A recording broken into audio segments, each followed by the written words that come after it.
Good morning. We're thinking about what it means to be a saint this week and to remember the saints. And so I wonder, have you ever known anybody who was just a saintly person?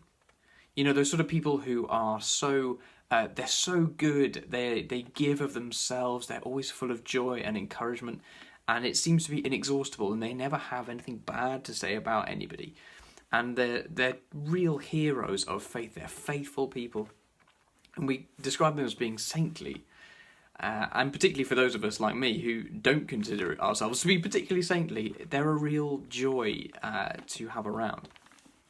And I remember a maths teacher of mine back when I was doing A-levels, and he was a saintly saint.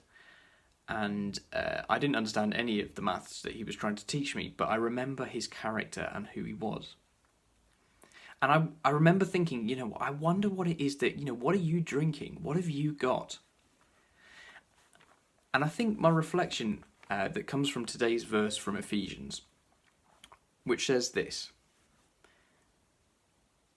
"In him we were also chosen, having been predestined according to the plan of him who works out everything in conformity with the purpose of his will, in order that we, who were the first to hope in Christ, might be for the praise of his glory."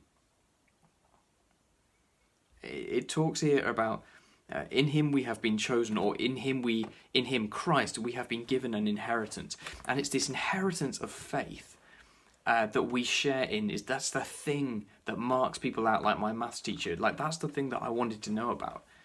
They have this inheritance of Christ.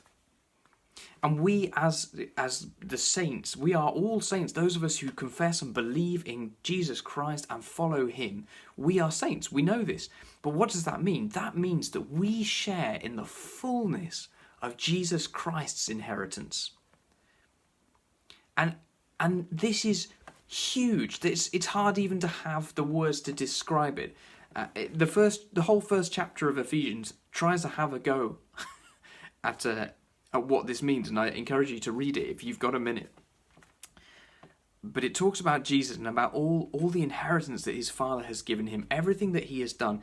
And this is the amazing thing: the sovereignty of God encompasses everything that we do. All the good, all the bad, it's somehow mixed up in his will, in God's wisdom, and he will bring it to newness and life and wholeness and heal it again. And that is the inheritance which we share in. Amen.